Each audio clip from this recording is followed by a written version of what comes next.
One place I want to kill my family. Someone killed your family? Somebody killed my came home, my family's dead. My wife, my son, my granddaughter's dead. What's your name? My name's Robert Short. I've been on that checkup for 2 months. They've been beaten. Robert Short makes this chilling 911 call after finding his family ruthlessly beaten to death in what appears to be a brutal home invasion. That right there was probably one of the most horrific scenes that I've seen. A crime that only becomes more heinous to understand with each detail uncovered until detectives realize this isn't just a home invasion, but something far more disturbing. I've killed 3 people. You don't think I'll kill you too? I'm going to kill you. I don't care. We are in the storm. I will kill you. Sometime after 8 a.m. on January 4th, 2016, cops in Upatoy, Georgia are dispatched to a residence at the 3000 block of Bentley Drive where a gut-wrenching scene awaits to be uncovered. I got you. Is everybody up at home? No. You heard it? Looks like whatever happened will happen right over here, right? Yeah, absolutely. Take that one over here too. They're everywhere. As they advance, officers see a woman's and a little girl's bodies next to each other, with blood all around and no signs of life. Another officer crosses the master bedroom into a walk-in closet where a young man lies dead on the floor, his body bound with tape in a horrifying display. Officers soon notice something that seems to reveal the nature of the crime, their first real clue. You got an open window right there. Yeah, let's back out.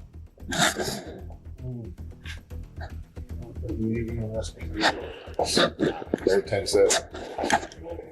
That door is locked. Yeah. I think that window over there is broke though. Officers speak with the 911 caller and the owner of the house, Robert Short, who identifies the victims as his wife, 54-year-old Gloria Short, his son, 17-year-old Caleb Short, and his granddaughter, 10-year-old Gianna Lindsay. As officers work through the massive crime scene, the brutality of the crime becomes harder to sink in with each victim. Gloria's body lies in the pool of blood at the end of the hallway, while Gianna is found brutally beaten to death in the living room. I'm gonna say this, right? It's not out of the ordinary for this to happen like that, but like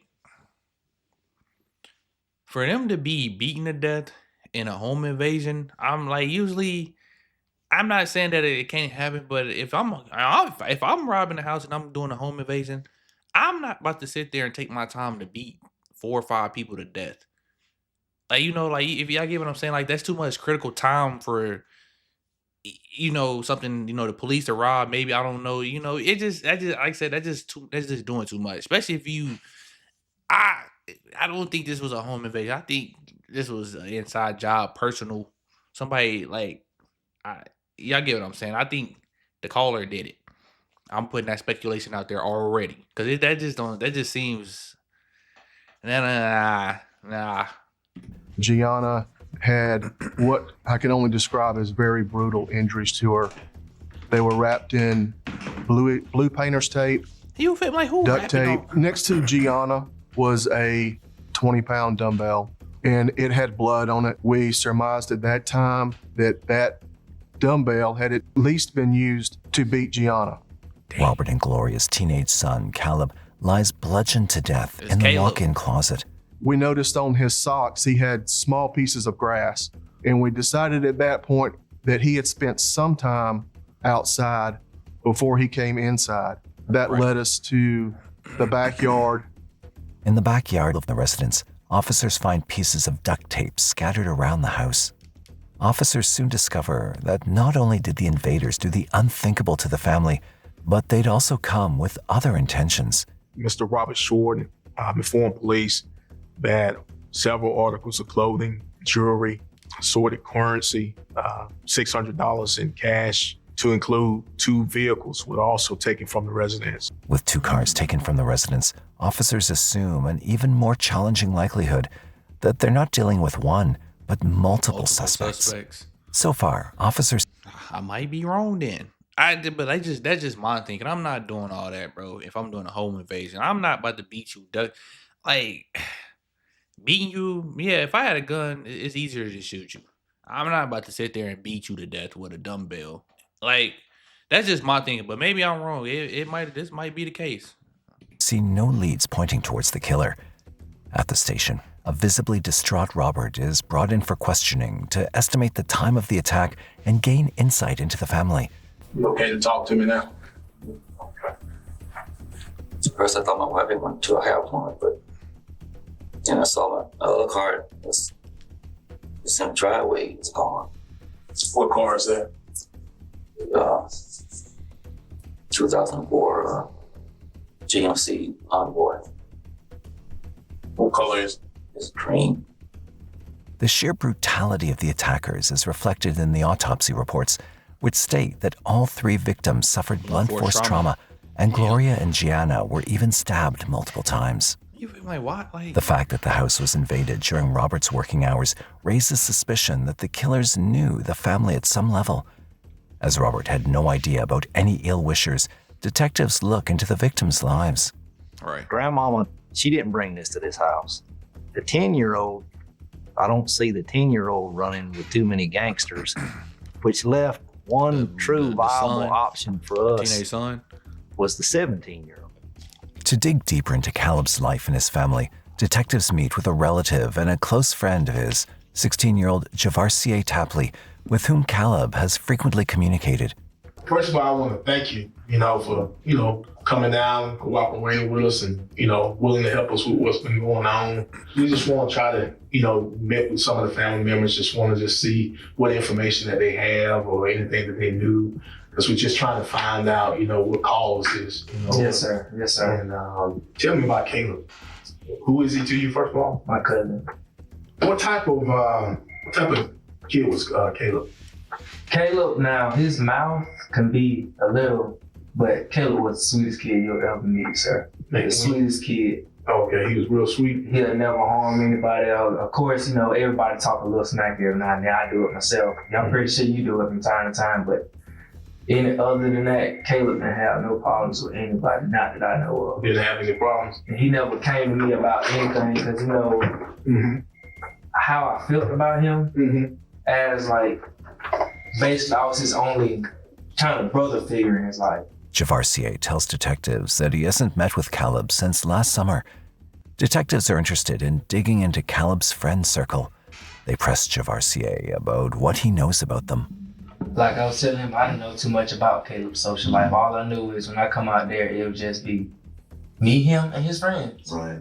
That's all I knew, basically. But now, when he was with them friends and you saw him, what kind of did they do, man? Was it just normal, like we gonna like with your homeboys at high school? Y'all sit around, joke around, play basketball, talk about girls, and that's what we do. That's what we do. Right. Javarcier doesn't suspect anyone who could have done this, and with that, the interview ends. But as the investigation progresses, detectives discover that one of the 2 stolen vehicles has a GPS installed, which marks a significant breakthrough in the case. Surprisingly, the device helps detectives locate not one, but both vehicles abandoned in the Oakland Park area. Both vehicles are thoroughly searched and photographed. A latent blood reagent is also sprayed inside for blood spots and DNA. The Blue Star showed up on armrest, the steering wheel, and the gear shift. Still, they struggle to get potential leads about the killer's identity. But it isn't for long, as soon after, the finding of the cars brings along a huge lead that becomes the pathway to some shocking revelations in the investigation. Detectives learn that Upatoy dispatchers recently received a 911 call from a local woman who might hold the key to their questions. A team of detectives immediately heads to the residence of the 911 caller, Lisa Gibson. What's going on? My boy. Oh my God! So the son, it's not like the son. I don't know if these is his homies or I don't know. I'm gonna say his friends, but these little they did it, bro. They did it. Call me. I can just tell by the way how they living. Cause they was over Rita's house. I'm so tired of right now. And Rita came back with some stuff, you see.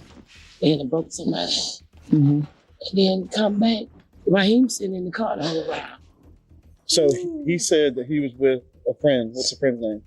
All I know is Rita? and Rita and some other boy. All other boy name. Wheat, huh? Rita. Yeah. And he said they went to the house?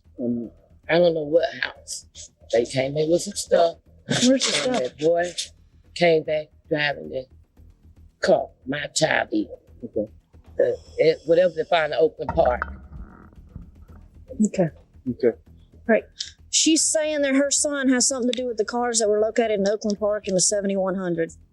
If Lisa's statement holds up, it supports the detective's assumption that Caleb is the link to the attackers. They call her to the station for a more detailed account. All she knows for now is that her son might be involved in a carjacking, but she has no idea that if her information leads to the truth being uncovered, her son could be charged with multiple murders. You say your daughter called you about seeing. Yeah, she said it was on the news and she saw. Everybody found it. What happened? And they found the cars at Oakland Park. My damn head hurt. Mm-hmm. And that Raheem, she saw Raheem that won the car. Next, Lisa mentions another friend of her son, Raheem, a boy named Marcos. I've been the Three Stooges for the longest. Rita, Marcus, and my boy. Grew up in Benny Hill. They whatever, Three Stooges we used to call. You said the Three Stooges. Are you and him having any problems? Is he upset with No, you? sir. That's my child. Good thing. Well, but see, I'm being honest with you. So I'm not putting him in jail. I don't have any reason to put him in jail right now. Just because, even though you might think that's not enough to arrest him. Because you could be wrong. I might be overthinking. No, Mama, you ain't overthinking it. Raheem at his house, see what he can tell us, and we're also going to try and talk to Marcus. Now, I will tell you this. When we go to Marcus, I'm not going to tell him, you come in here telling me anything, because we don't do that. But Marcus will probably know who Weeda is. Detectives desperately want to reach Weeda, who has been an anonymous central figure in the case. And so far, they have no idea who or where he is. And this is my theory, right? Now that is, we getting full detail. You think we get to the meat and potatoes. You feel me? So look at this, and this is me being judgmental, but yeah, it is what it is. We seen the house that Caleb and his family was living in. You see how the other dudes, the mama pulled up, where the police pulled up to her house. Maybe they, Caleb was probably bragging, or they thought he had something, and they, or they been over to his house before and they seen how he was living. And that's what, and he's like, all right, we need to go get that, rob him. That's what I'm thinking happening now. Yeah, I was wrong about the first theory, but that's what happened. Speaking to Marcos is now the priority. Detectives quickly begin their search and soon bring him to the station. Your body language indicates that you're something. trying to hide something. Yeah. Mr. Tired? Sir. This is a very serious. If you're trying to cover up for Raheem or Weeda.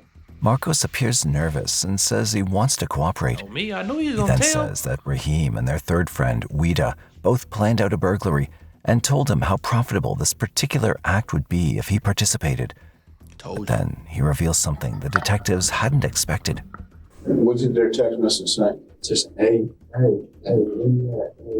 do stuff like that. You don't know who they were with? No. They called me and told me, and at the same time that they told me, my girlfriend's mom, she don't trust us at home. So she took us with her to the store. My girlfriend was there whenever they tried to call my phone and told me. Do you know what kind of car were they in? They said they were around Bobby Street. Who else were they with? That's why I'm lost. They probably had someone leave them. That's just called someone else since I wasn't there. Other than Raheem and Weeda, Marcos refers to a third unknown individual who took his place since he refused to join in. And with that, the interview ends. Even if Marcos hasn't opened up entirely, detectives now have their eyes locked on finding the person who seems to be the mastermind behind the horrible act, Weeda. But as they begin to make further progress to locate him, a significant tip comes in from another 911 call. We come across the guy who called 911 about a strange individual that he had seen the night before this triple homicide. He came down voluntarily with us and talked to us. I noticed there was a guy, peeping around the house. He was right when I was slowing down, stopping. He was walking across, like walking off the road onto the grass, and I'm looking back to see if there's traffic coming so I can go. And as I'm looking back, I don't know if he's looking at me, thinking I'm looking at him or what, but he starts walking towards my car, just like he knows me, just walking straight towards my car. And I'm like, oh crap, this guy's walking towards me. And then I couldn't go because there was a car coming. He just keeps on walking. He probably got right there to the pavement of the road, and I was able to go. Okay. And so I hung the phone up, and then at 9:18, I called 911. He was wearing a dark color hoodie. The hoodie was on his head.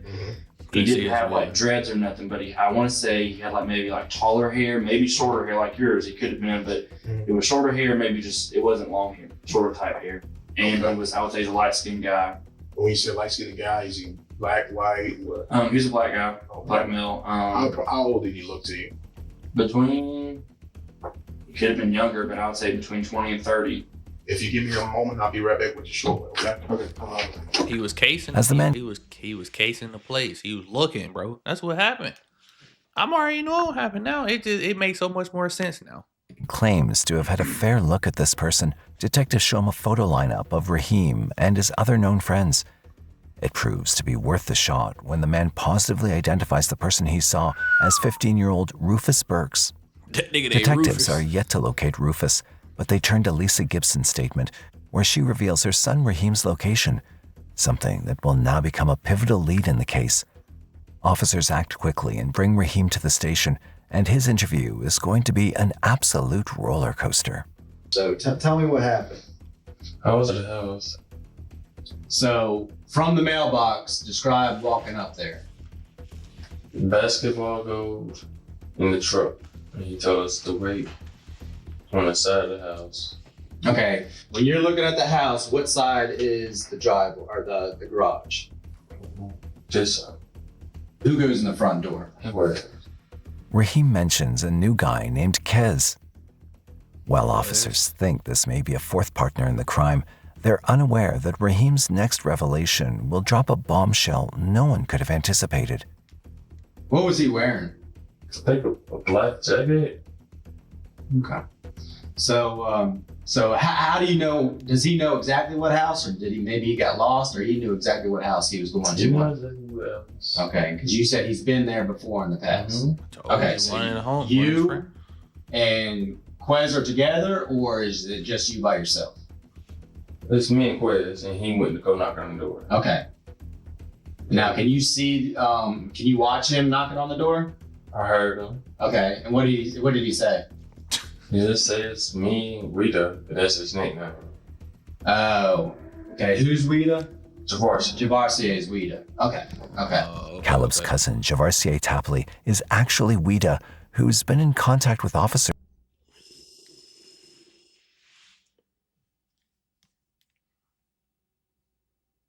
Damn, let me find. From the very start. Mr. Tapley was the individual who the Short family opened their doors to him. He spent the night over the residence with him. He's going on vacation with him. And they treated him as if he may have been a son of their own. The revelation is hard to take, as if Javarsier is actually the one who killed 3 people ferociously. His nonchalant demeanor suggests he's nothing short of a 16-year-old cold-blooded killer. I'm trying to tell you, because it just made I didn't expect him. I didn't expect him, but it just once they said, the mama showed up with the information, I kind of already knew. I'm talking like, bro, he somebody knew what was going on and what was going on in that house. So they seen how what they had and what they got going on. You feel me? So that's because you just randomly kicking a house and you duct tape beat and you brutally beat somebody, a whole family to the death. You knew what was going on in that house and you knew what they had and you knew the ins and outs of that house. So the fact that the cousin is, man, that's even worse, bro. But now that I'm thinking about it, you can tell how he's talking. He said, yeah, he had a little mouth on him, but he was the sweetest boy and da da da da. You feel me? As detectives now begin to dig deeper in He's Javarcier, mad. That nigga aka named Weeda, they search the teen's social media accounts and find conversations between Rufus Burks and Javarcier discussing burglarizing the Short residence. Detectives issue a search warrant for both suspects and soon learn that several stolen items were either traded or listed for sale online. Multiple stolen items are also found at Javarcier's home on Calhoun Drive. With enough evidence in hand, it's time to see what Javarcier has to say now. Just want to clarify, of course,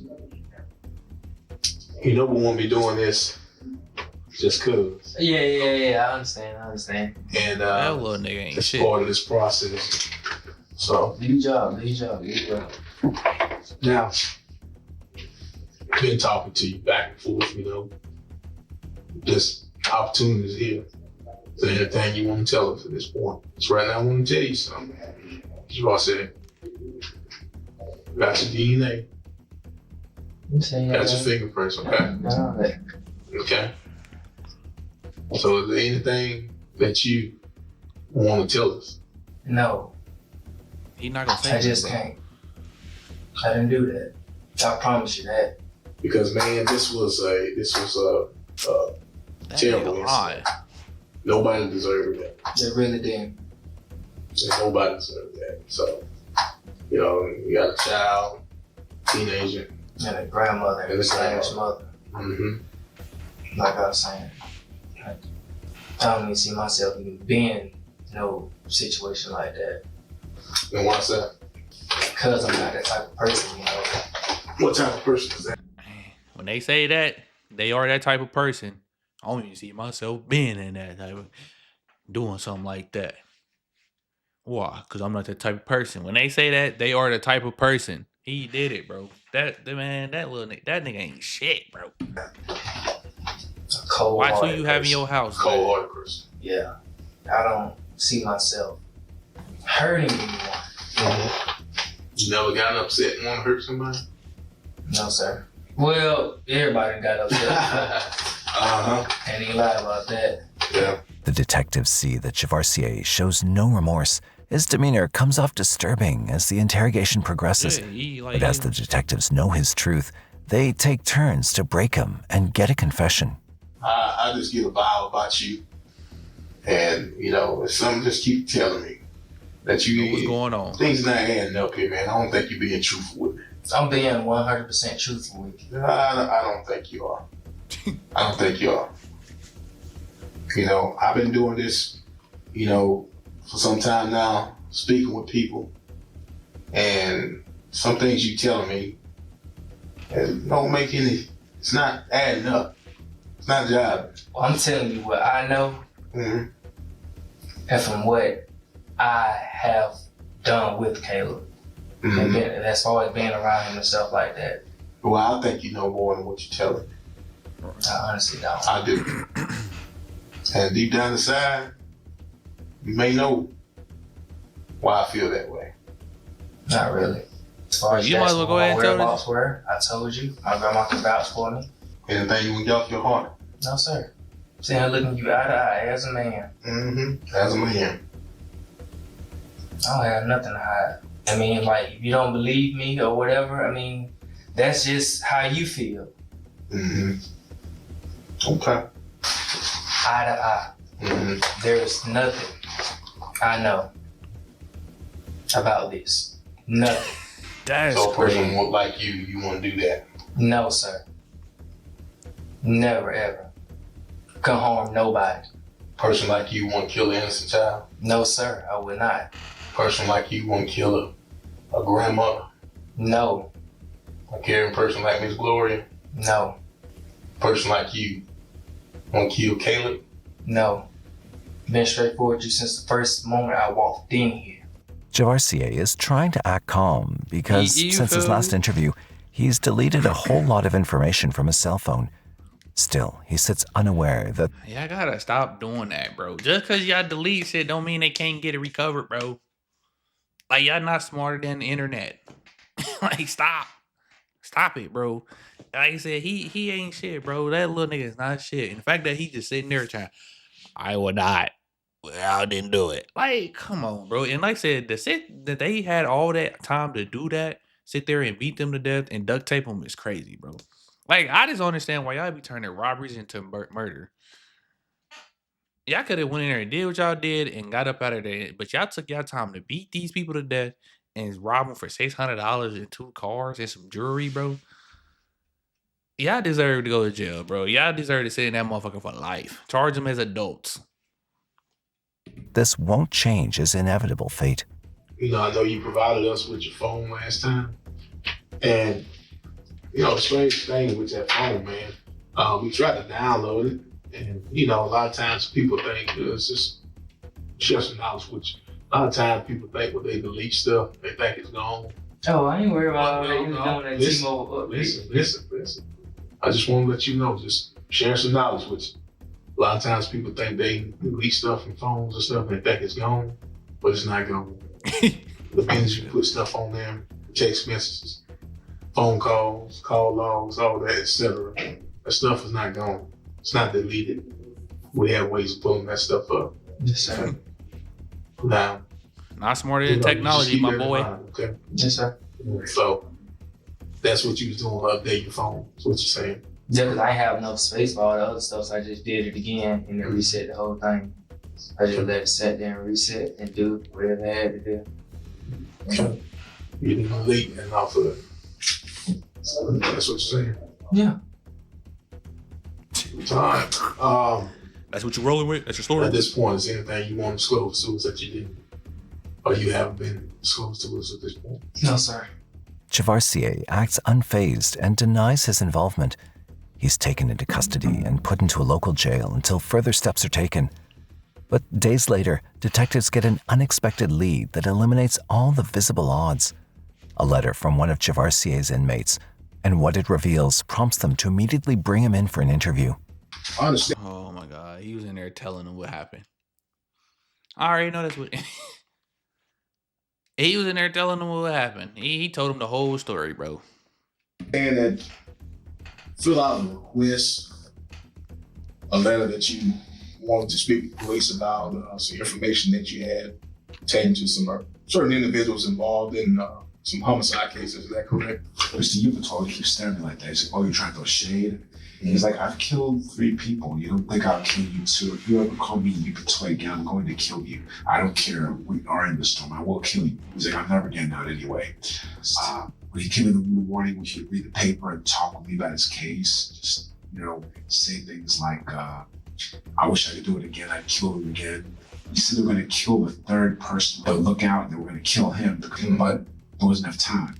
The inmate says that Chavarsier didn't just confess, he openly bragged about the murder.